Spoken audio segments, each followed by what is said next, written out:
Good morning dear student. हम लोग electric current पढ़ रहे हैं और इलेक्ट्रिक करंट में देखा हम लोगों ने पोटेंशियल डिफरेंस क्या है, ओमिक सर्किट क्या है, नॉन ओमिक सर्किट क्या है, ओमिक सर्किट में फार्मूला अप्लाई करके कैसे हम पोटेंशियल डिफरेंस कैलकुलेट कर सकते हैं across the end of the wire or conductor. उसी ओम्स लॉ पर बेसिस हम कुछ न्यूमेरिकल करेंगे बेसिकली इस लेक्चर में बेटा। तो स्टार्ट करते हैं lecture.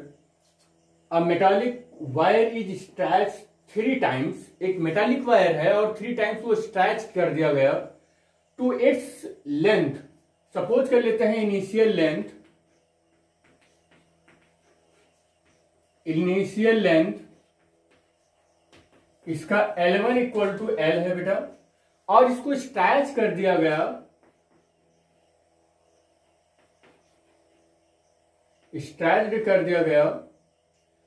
L2 equal to 3L। Initial का 3 टाइम्स बेटा इसको स्ट्रेच किया गया। What will happens to its the resistance. तो इसका रेजिस्टेंस क्या होगा।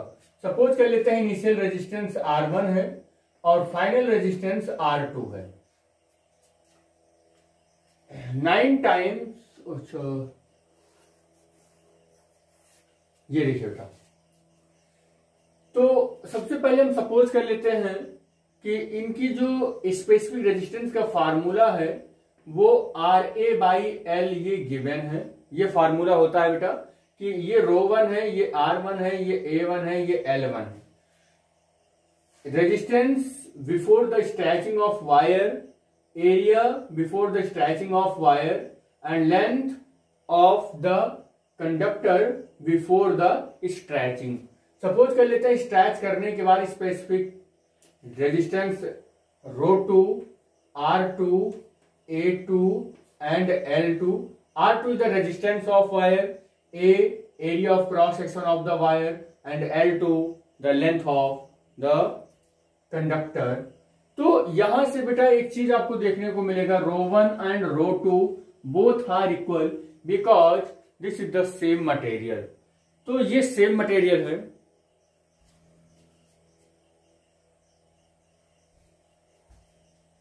सेम मटेरियल है बेटा, तो ρ1 और ρ2 इक्वल होंगे और R1 A1 L1 is equal to R2 A2 and L2 होगा।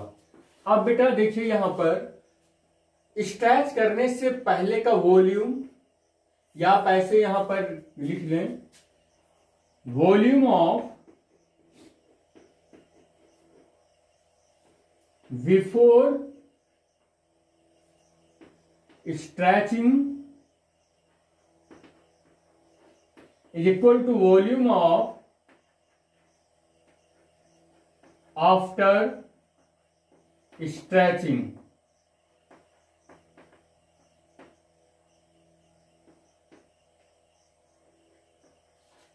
अब इसका वॉल्यूम V1, वॉल्यूम ऐसे भी लिख सकते हैं before the stretching, area A1 into height, या कह सकते हैं लेंथ L1, और स्ट्रेच करने के बाद बेटा जो वॉल्यूम होगा वो area 2 into length L2। Area हो जाएगा यहां से A1 upon A2 is equal to L2 upon L1। यहां से बेटा देखें R1 upon R2 equal to, यहां से क्रॉस मल्टीप्लीकेशन हो जा रहा है, R1 upon R2 equal to A2 को वहीं रखो और इसके अपान में A1 ले आओ, और L1 यहां चला जाएगा L1 अपान L2। कुछ हुआ नहीं बेटा, बस क्रॉस मल्टीप्लीकेशन के साथ हमने सारी वैल्यू का प्लेस चेंज किया है बस। L1 अपान L2 ऐसे रहने दो, और A2 अपान A1 की यहां से वैल्यू फाइंड आउट करोगे आप, तो A2 upon A1 is equal to हो जाएगा L1 अपान L2। तो A2 अपान A1 की प्लेस पर क्या रख सकते हैं बेटा, L1 अपान L2, और यहां से हो जाएगा L1 अपान L2 का होल स्क्वायर, और L1 की वैल्यू बेटा हमें प्लेस कर देना है L, और L2 की वैल्यू प्लेस कर देना है 3L, और यहां से क्या हो जाएगा, होल स्क्वायर है, तो R2 equal to R1 upon R2 equal to, यहां से L से L कैंसिल, 1 बाई कितना हो जाएगा बेटा, 1/9, 1/9। इट मीन्स आगे हम इसकी कर सकते हैं सॉल्व, तो आ जाएगा यहां से R2 इक्वल टू 9R1। यहां से आप इसका आंसर लिख सकते हो, 9 times of initial resistance, initial resistance का 9 टाइम्स ये इंक्रीज हो जाएगा बेटा। तो इस तरीके से ये इस न्यूमेरिकल का पूरा सॉल्यूशन रहा। वीडियो को पॉज करके नोट कर लें। नेक्स्ट न्यूमेरिकल देखिए। नेक्स्ट क्या देखना है बेटा, ये एक आपको 12th स्टैंडर्ड में पढ़ने को मिलता है, एक लॉ है किरचॉफ्स जंक्शन लॉ। तो किरचॉफ्स जंक्शन लॉ में ये कहा जाता है किसी जंक्शन पर टोटल जितने भी आने वाले करंट हैं उनका अलजेब्रिक सम उस जंक्शन से जितने भी जाने वाले करंट हैं उनके अलजेब्रिक सम के इक्वल होता है। इट मीन्स जो जंक्शन होता है वो न्यूट्रल होता है, देयर आर नो करंट, कोई करंट नहीं होता है। तो वैसे भी वायर में करंट, कोई भी करंट नहीं होता है, जैसे करंट आ रहा है वो जंक्शन पर जितना आ रहा है उतना ही वहां से रिलीज हो जाता है। तो उस लॉ के अकॉर्डिंग आप ऐसे देखें, किसी जंक्शन से जितने भी करंट आ रहे हैं I1, I2, I3 dot dot dot, ऐसे उस जंक्शन से जितने भी करंट जा रहे हैं उनका अलजेब्रिक सम के इक्वल होता है। जैसे IA plus IB plus IC dot dot dot, ये हो जाएगा, n तक ये टर्म जाते हैं। तो यहां पर इस जंक्शन पर कितने करंट, कौन से करंट आ रहे हैं, 6 आ रहे हैं, ये भी 6 आ रहा है, और ये इक्वल किसके हो जाएगा, इस जंक्शन किससे कितने करंट जा रहे हैं, 4 जा रहा है, 2 जा रहा है और I जा रहा है। I की वैल्यू कैलकुलेट करना है, 6 6 जा 12, 4 2 जा 6 प्लस I, और यहां से क्या हो जाएगा, I इक्वल टू बेटा कितना हो जाएगा, 6 एम्पियर। तो इस वाले में ये कितना हो जाएगा, 6 एम्पियर हो जाएगा। तो ये इस वाले क्वेश्चन का सॉल्यूशन रहा।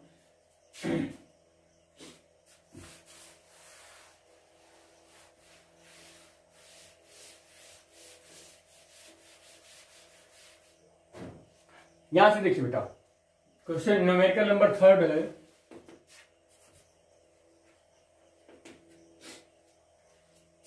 इन an experiment of verification of Ohm's law, एक ओम्स लॉ का वेरिफिकेशन किया गया एक्सपेरिमेंट करके बेटा।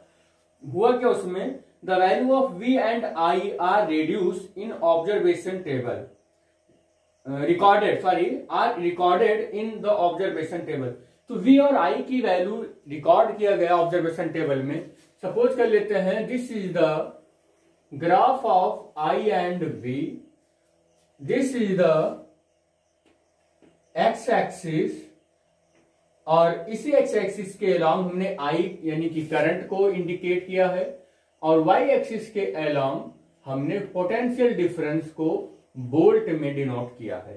सपोज कर लेते हैं this is the mark is indicate that the point in ampere 0.2, ये एम्पियर में है बेटा, 0.2, 0.4, 0.6, 0.8 and 0.1, 1.0 और 1.2 ये वैल्यू हैं। और इसी के अलोंग अक्रॉस जो पोटेंशियल है वो 0.5 है बेटा, 1 है, फिर 1.5, फिर 2, 2.5 एंड 3.0, ये इसका पोटेंशियल है। बोल रहा है बेटा कि draw the VI graph and use this graph to find. पहले तो ग्राफ ड्रॉ कर लेते हैं। जब बेटा बोल रहा है पोटेंशियल 0.5 है तो करंट 0.2 है, ये देखिए। तो यहां से हम क्या करते हैं, इसको थोड़ा सा डॉट से मिला देते हैं, ये पॉइंट आपका मिल गया। बोल रहा है 1 पोटेंशियल पर 0.4 करंट है, 1 पोटेंशियल 0.4 करंट। फिर बोल रहा है कि 1.5 पर 0.6, 1.45 पोटेंशियल पर 0.6, 2 पोटेंशियल पर 0.8,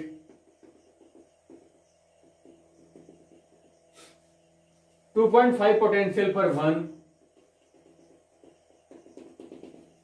और 3 पर 1.2। अब आप इन सारी लाइंस को आप मिलाओगे बेटा, we will get a straight line. एक हमें क्या मिला, एक स्ट्रेट लाइन मिला, और ये स्ट्रेट लाइन इंडिकेट कर रहा है रेजिस्टेंस को जो कांस्टेंट रेजिस्टेंस है। किसी भी पॉइंट पर आप कैलकुलेट करके देख लो। आप देखते हैं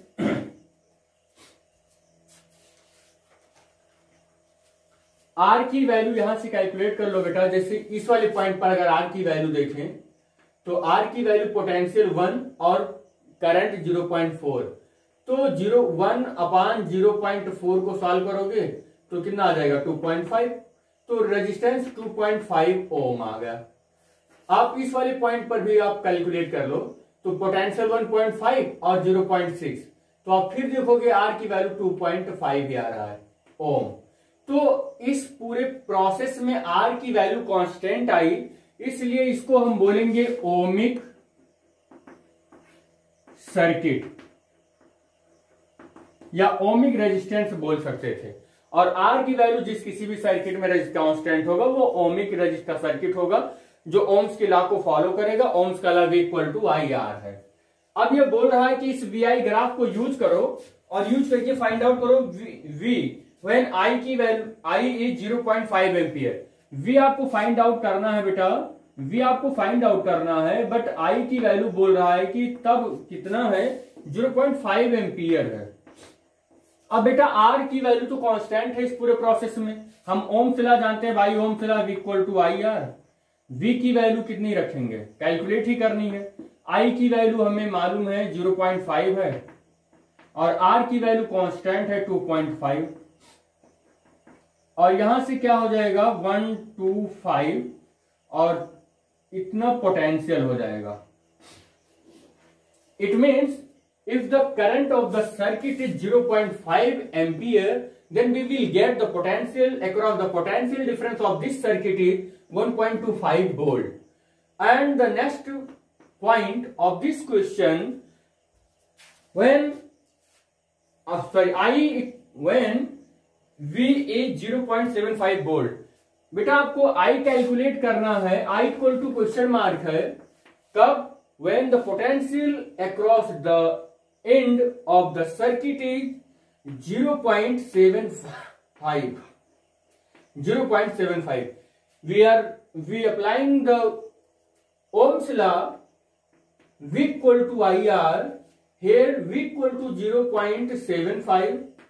I is equal to question mark, and R is the constant of this circuit, and its value is 2.5 ampere. 2.5 ampere. Then cross multiplication of this mathematical expression or this mathematical line 2.5, then we will get 75 by 250 and 3 times and 1 0. We will get I equal to 0.3 ampere at the potential difference across the end of the conductor is 0.75 volt. जब conductor के and पर इतना potential होगा तो current इतना supply होगी circuit में। तो this is the overall solution of the question, और I hope I understand you are understand of this solution and question. बेटा इलेक्ट्रिसिटी में न्यूमेरिकल ओम्स लॉ पर जो होंगे वो बहुत ही 10th स्टैंडर्ड के लेवल पर बहुत ही इंपॉर्टेंट ये टॉपिक है। इसको बहुत अच्छे से और डीपली पढ़ने की जरूरत है। और नेक्स्ट हम लोग इसी सीरीज में नेक्स्ट लेक्चर में बात करेंगे ईएमएफ पर। और ईएमएफ क्या होता है, किस टाइप का कंडक्टर होना चाहिए, किस टाइप का वहां अरेंजमेंट होना चाहिए, आई होप ये समझ में आया होगा और हम लोग नेक्स्ट वीडियो में मिलेंगे जिसमें पढ़ेंगे ईएमएफ। थैंक यू बेटा।